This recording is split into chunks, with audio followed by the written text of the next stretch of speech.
Hello, everyone. The topic for the day is introduction and significance of health and safety. Remember, we're talking about health and safety in respect to the work. So, what is the strategic importance of workplace safety? First and foremost is higher productivity. No doubt about it.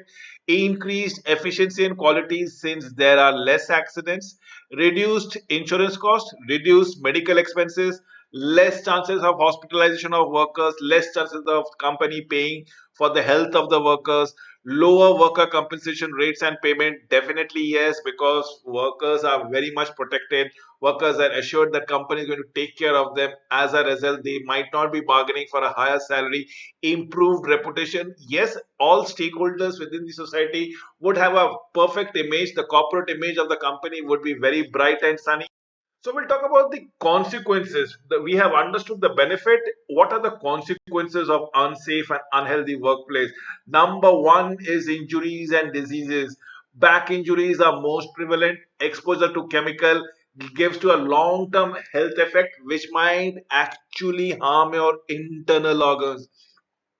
Then, apart from the internal organs and the physical injury that we are talking about, most cases would be your mental health issues. Things like becomes psychological symptoms altogether. It might you might be suffering from sleepless nights altogether. Absolutely, people would not like to fall asleep despite of the best of the effort. And definitely the death and violences and economic cost are perceived demerits out there for practicing unsafe, unhealthy work environment in this particular chart.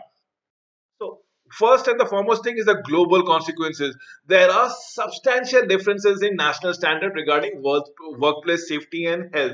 See, there are standards with respect to a child labor also. Some of the countries will determine 14 years and below is a criminal thing. Some companies or countries will determine 16 years and below is criminal to employ a kid of 16 year and below. And then there are countries which say up to the age of 18 years you cannot actually employ anybody below the age of 18 years, or there are limitations where you can work not beyond 28 hours or something like that. So we have the global organization, the ILO, the International Labour Organization, World Trade Organization.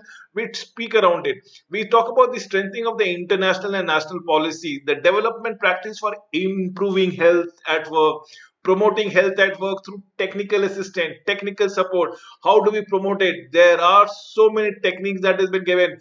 Probably many people are doing yogas, probably there are many people are doing meditation, probably there is a work life balance where people are actually going on a vacation on the cost of the company altogether. So have a develop human resources for the field of occupational health. And occupational health can be very tough also. Look at certain occupation, let's say for the police, who only deal with the antisocial elements of the society. So believe me, what would be their occupational health? Their psychology would be completely tarnished altogether. Vis-a-vis a kindergarten teachers, where they are looking at a novice soul, budding kid altogether. So their concepts are completely different as far as an attitude of the gentleman or the lady is concerned, who is pursuing a police duty or a kindergarten teacher. We have to raise awareness. This is what is the need of the hour. Strengthen research on occupational. Definitely yes. The occupational accident. What is the occupational accident that comes about it? We have to place about the organizational qualities. This is the factors that affecting. What are they? They are working condition. Now, are you working in a very dim lit area which you need to go around in? Are you working in a area where there is no free flow of airs or something like that? Are you working in a area which is completely out of the natural light? You are directly working under sunlight. If that is the case, it is inhuman. So you need to understand those tools and technology that is available for the jobs that needs to be taken care of. We need to answer them. Then we'll talk about the characteristics that make people most susceptible to accident. Why? People who are very emotionally low, people who are going through a depression, people who are stressed are probably keen to get into the wrong side of the accident altogether, become a victim altogether. we need to understand there are other concepts called violent employees, homicide, or is a leading cause of workplace death in a highway accident. Look at it, people who are basically driving a heavy vehicle altogether throughout their life, day after day, week after week. It's a high pressure job. You have to keep your concentration alert at all times, because any lack in the concentration will lead into catastrophic result. So you need, homicide happens in the workplace death also. Signs of potential violence is verbal threat, where people are actually abusing, people are intimidating, they are showing weapons, and this showing weapons need not be only firearms, it can be lethal weapon also. Try to gain access, the frustration and the mania that comes around it. The violent employees is what we need to go about it.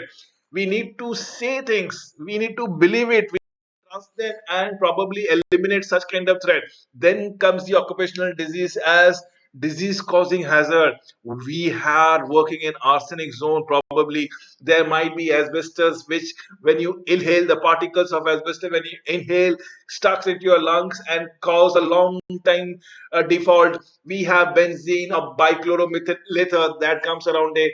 There are people, there are workers, there are employees working in mines, coal mines, copper mines, and believe me, they inhale a lot of dust, a lot of coal, which absolutely is detrimental to the health.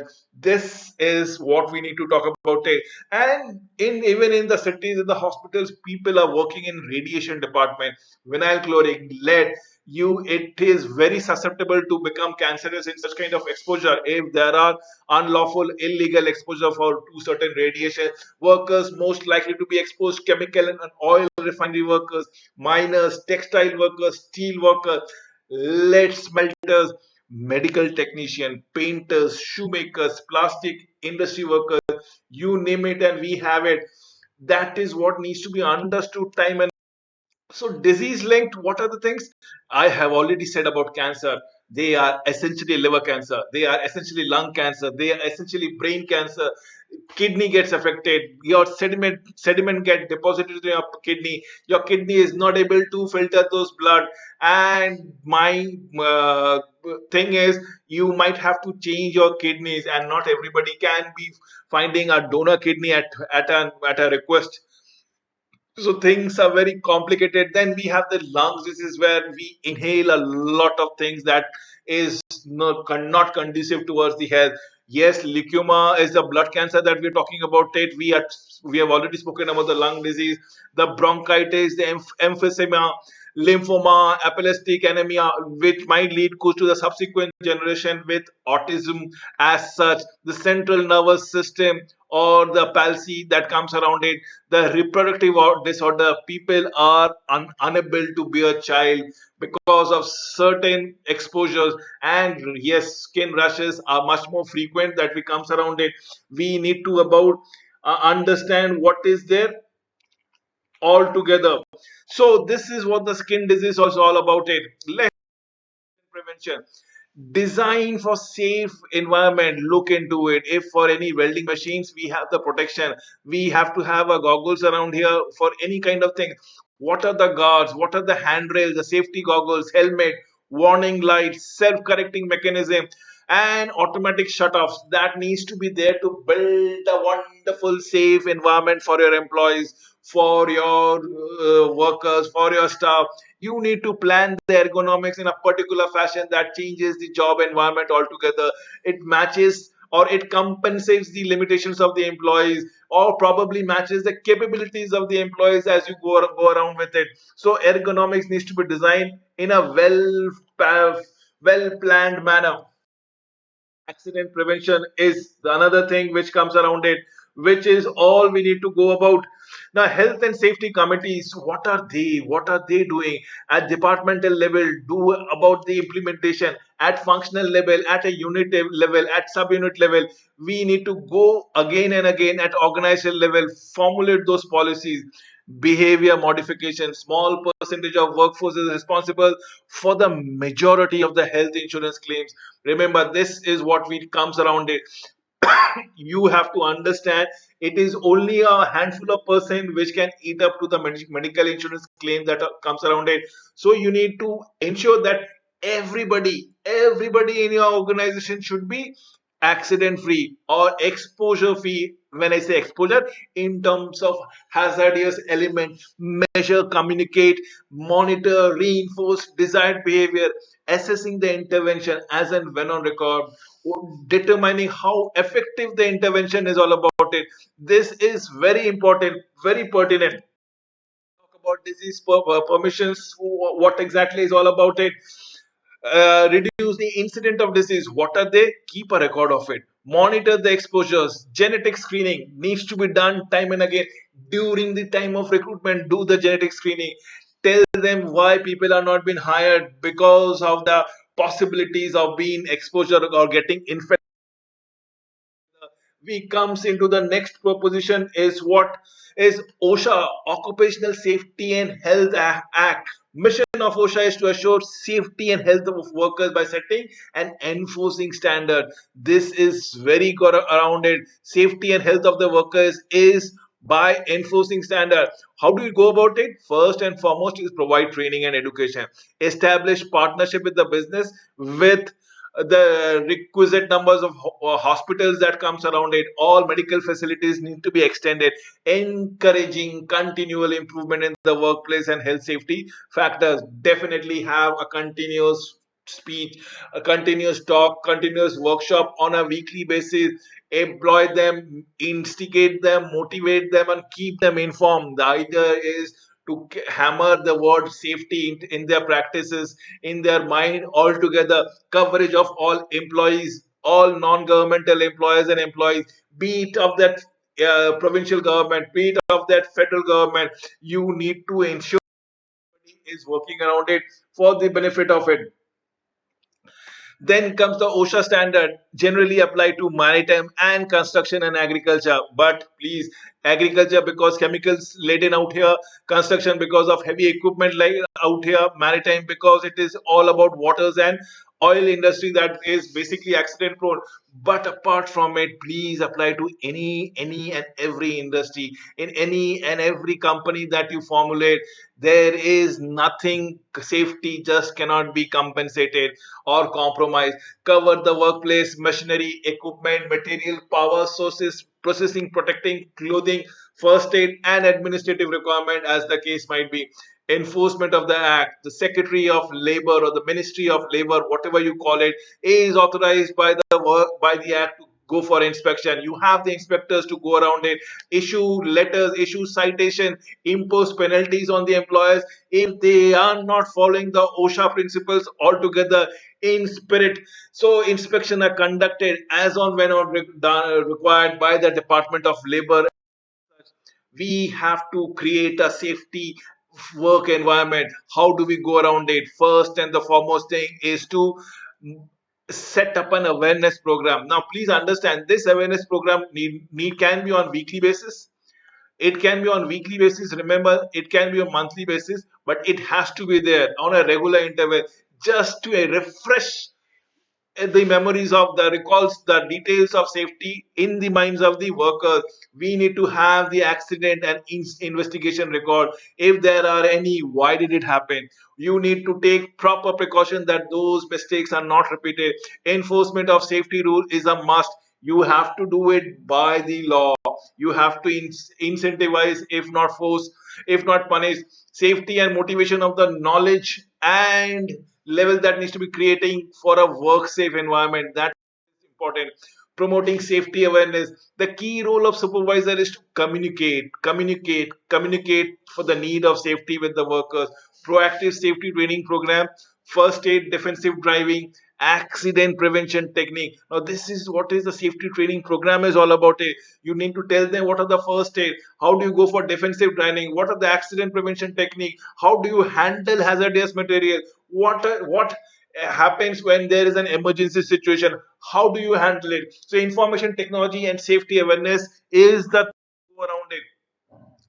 Typical safety rules are using proper equipment, which people don't do it at times, they skip it deliberately. Using right procedures is what you got to go around it. Having a good housekeeping practices, keeping the house, keeping the work area, keeping the workshop clean, clean, absolutely keeping everything at the requisite position, places, complying with the accident and injury reporting procedures that needs to be understood, wearing required safety clothing and equipment, avoiding carelessness all the time. So, what is it about the creating of the healthy work environment? How do you go around it? Number one is to have substitute for hazardous if possible. Remember, if you can substitute for the hazardous material, do it, even if it costs a little extra. Never mind the cost, do it. Alter the hazardous process if possible. Entail the service of the robots, entail mechanization, go for automation, enclose or isolation in case you are not able to automate it altogether, include clothing to protect against the hazard, and most important, have ventilation in place. Ventilation is a must because that takes away a lot of pressures in terms of which can be built up. So what we are talking out is providing notice to the training programs to the employees. That is what we are looking at here. Conducting a pre-injury hazard assessment. Involve, yes, please understand. First is involve the employees, make them a partner into your safety procedures, have built a culture for safety, open a file injury reports, plan and execute, evaluate the assessment of ergonomics program in case you want to redesign the jobs which you want to go around it. We have to have ergonomics in places altogether. Now we have reducing the violence in the workplace is commitment to prevent violence. What is it? If there are any agitated employees, take him or her or keep him segregated altogether. So commitment to prevent violence, identify areas of potential violence. Remember, the areas are all stress, the areas where there is high tension, the areas which are filled with stress, the areas which are filled by deadline, the areas where you require a lot of concentration, in the areas where you cannot even move, skip a moment. Those areas are the areas which are high boiling point.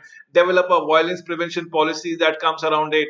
Provide violence prevention training as and when required, and evaluate the program effectiveness. With every passage of time, you got to go do this 5 steps, and it helps you to mitigate together. So, building a better health is what you will be talking about it. Now, how do you go around it? Number one is to have a wellness program, yes, or have an alternative approach. You can also have a health service and a focus on nutrition. Now, this is how you're going to go for your health. Focus on the intake that you go around it. It should be organic in nature. Please do exercise. Keep yourself physically agile.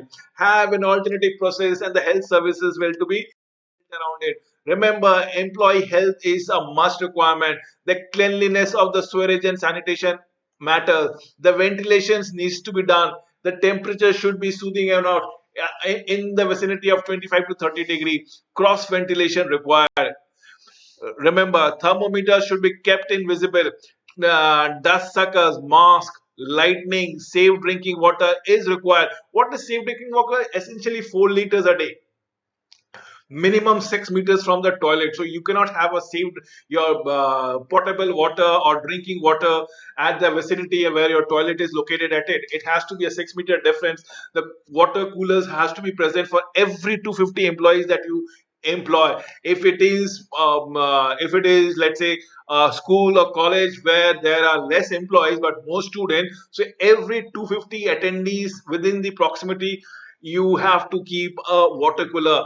3 liters saline water as and when on requires. Toilets up to one for every 25 female and one for every 40 female for the first 500. Remember, that is what the uh, bulk or thumb rule is all. Now, employee safety is building equipment and other infrastructure. That is where you need to stress upon the safety, the firefighting and the safety mode, the fire safety equipment that we talk about it. Remember, the firefighting is all your staircase, the fire doors that we have been installing of late, safety against electric wiring, if we can insulate them as far as possible, the crane, the lift, and the turbine, if you're looking into it. This is all about your employee safety in terms of fire. So the safety of the building utilize fire door at every level, so that the fire do not spread from one level to another level. Fire fighting equipment should not be expired, it should be current and relevant as. With this, I come to an end of this particular presentation. Thank you for watching this video.